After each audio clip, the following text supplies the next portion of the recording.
بسم اللہ الرحمن الرحیم۔ السلام علیکم۔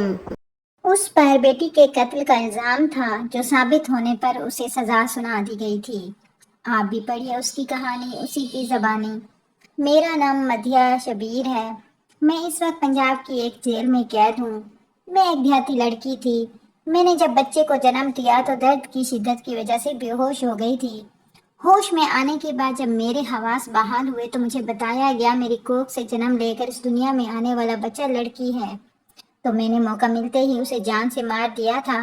میرا سسرال جو ایسے ہی مجھ سے متنفر تھا، انہیں موقع مل گیا جس کا بھرپور فائدہ اٹھاتے ہوئے انہوں نے کیس درج کروا کے مجھے جیل بھجوا دیا، اور جیل جانے کے بعد مجھے طلاق مل گئی، جبکہ میری بوڑھی بیوہ ماں جو انتہائی لاغر تھی اس نے ہر ممکن کوشش کی کہ میں سزا سے بچ جاؤں۔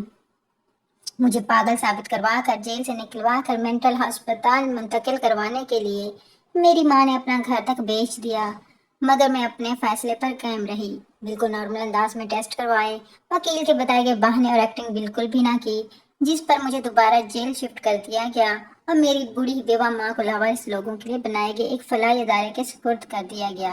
میں نے بیٹی قتل کی تھی، اس کی وجوہات تھیں۔ پہلی وجہ، جب سے میں نے ہوش سنبھالا تھا اپنی ماں کو سسرال والوں کے طنز و طعنہ سنتے دیکھا کہ یہ عورت کبھی بیٹا پیدا نہیں کر سکتی، اس عورت کی وجہ سے ہماری جائیداد کا کوئی وارث پیدا نہیں ہوگا۔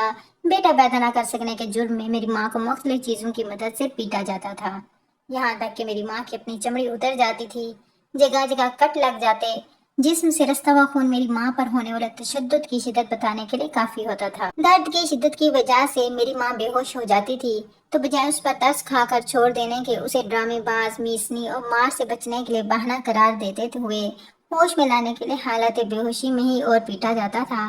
پتہ نہیں کیوں میری بڑی بہن کو کبھی ماں کی تکلیف کا اندازہ نہیں ہوتا تھا۔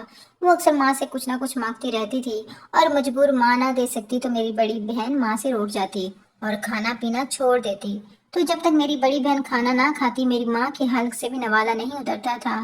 تشدد کا یہ عالم تھا کہ جب تیسری بار میری ماں امید سے ہوئی تو وقت سے پہلے ہی میڈیکل کروا کر پتہ چلا لیا گیا کہ اس بار بھی بچی ہی ہوگی، اور ایک بار پھر کوکھ میں بچی ہونے کے جرم میں میری ماں کو تشدد کا اس قدر نشانہ بنایا گیا کہ میری تیسری بہن ماں کے پیٹ میں ہی مر گئی۔ اس کے بعد میری ماں کا ابارشن کروا کر اسے طلاق دے کر ہم دونوں بہنوں کو بھی اس کے حوالے کر دیا گیا۔ میں نے زندگی میں پہلی بار اللہ تعالیٰ کا صدقے دل سے شکر ادا تب کیا تھا جب میری ماں کو طلاق دی گئی تھی اور مجھے میری ماں کی کفالت میں دے دیا گیا تھا۔ تب میں چھوٹی تھی، مجھے نہیں پتا تھا میری ماں کن مجبوریوں کی وجہ سے میرے باپ کا تشدد برداشت کرتی تھی۔ جب ماں کو ہمارا رزق کمانے کے لیے لوگوں کی غلیظ نظروں کا سامنا کرتے دیکھا، جب ہم دونوں بہنیں ماں کے ساتھ گھر سے باہر نکلیں تو مرد نما ہجوم کو اپنی ماں کے بارے میں باتیں کرتے کہہ کے لگاتے سنا تو تب سمجھ آیا کہ زندگی کیا ہے۔ میری ماں کیوں اتنا ستم برداشت کرنے کے بعد بھی میرے والد کی دہلیز سے چپکی رہتی تھی۔ خیر وقت گزرتا رہا، جیسے تیسے ہم بہنیں جوان ہو گئی اور میری ماں ہمارے لیے مناسب رشتے تلاش کرنے لگی۔ جو بھی آتا ہماری شکل دے کر پسند کرتا، مگر مالی حالت دے کر چھوڑ دیتا۔ اگر کوئی مالی حالت کے ساتھ قبول کرتا تو شرط رکھتا کہ شادی کے بعد لڑکیاں کما کر خود بھی کھائیں گی اور شوہر کا گھر بھی چلائیں گی۔ ابھی میری ماں ہمارے لیے رشتے دیکھنے کے جھمیلوں میں الجھی ہوئی تھی کہ میری بڑی بہن راتوں رات کسی کے ساتھ چلی گئی جسے ہم چاہ کر بھی دوبارہ نہ ڈھونڈ سکے، نہ اس نے کبھی پلٹ کر ہماری خبر لی۔ میری بہن کی یوں چلے جانے کا صدمہ میری ماں کو جیتے جی مار کیا، مگر سانس لینا ان کی مجبوری تھی کیونکہ میں ابھی ان کی ذمہ داری پر تھی۔ مجھے یاد ہے میری ماں نے مجھے کہا تھا کہ تجھے کوئی پسند ہے اور وہ نکاح کے لیے تیار ہے بتا، میں تیرا اس سے نکاح کر دیتی ہوں، مگر مجھے دھوکہ دے کر شریعت کے حکم عدولی کر کے کسی کے ساتھ راتوں رات نہ بھاگ جانا۔ میں نے ماں کو دلاسا دیا اور اپنا سر ماں کے قدموں میں رکھ کر کہا، ماں میں چاہتی ہوں میں ساری زندگی آپ کے قدمے میں گزار دوں۔ میری ماں نے مجھے روتے ہوئے سینے سے لگا لیا اور ایک بار پھر میری خاطر رشتہ ڈھونڈنے لگی، مگر افسوس اب کوئی مجھے دیکھنے کے لیے بھی آنے پر تیار نہ تھا، کیونکہ اب ماں کے طلاق یافتہ ہونے، غریب ہونے کے علاوہ میری بڑی بہن کا گھر فرار ہو جانا بھی میرا جرم ٹھہرا تھا۔ خیر میری ماں نے ہر ممکن کوشش کی مگر کوئی مناسب آدمی نہ ڈھونڈ سکی جو مجھ سے شادی کے لیے تیار ہو۔ آخر کار مجھے ایک ٹانگوں سے معزول لڑکے کے ساتھ بیاہ دیا گیا۔ میرا گھر ایک بار پھر بدل گیا، مگر قسمت نہ بدلی۔ میرا سسرال بھی میری ماں کے سسرال جیسا نکلا۔ ان کو بھی پہلی بار ہی بیٹا چاہیے تھا اور وہ بھی بالکل صحت مند، اپنے بیٹے یا بھائی جیسا معزول نہیں، اور بیٹے کی چاہ میں 3 بار لوگوں نے میری DNC کروائی تھی، جبکہ چوتھی بار میں امید سے ہوئی تو متعلقہ ڈاکٹر جو پہلے 3 بار میری DNC کر چکی تھی انہیں مجھ پر ترس آ گیا۔ انہوں نے میڈیکل رپورٹ میں بتایا کہ اب کی بار لڑکا ہوگا۔ حقیقت معلوم ہونے کے باوجود وہ چھپا گئی، اور جب مقررہ وقت پر میں نے ایک بچی کو جنم دیا تو میرے گھر میں ہنگامہ برپا تھا۔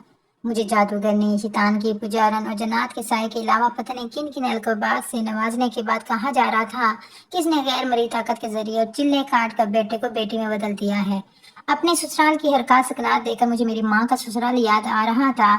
ہوش و حواس میں آنے کے بعد میں نے موقع ملتے ہی اس نومولود کو اپنے ہاتھوں سے قتل کر دیا تھا۔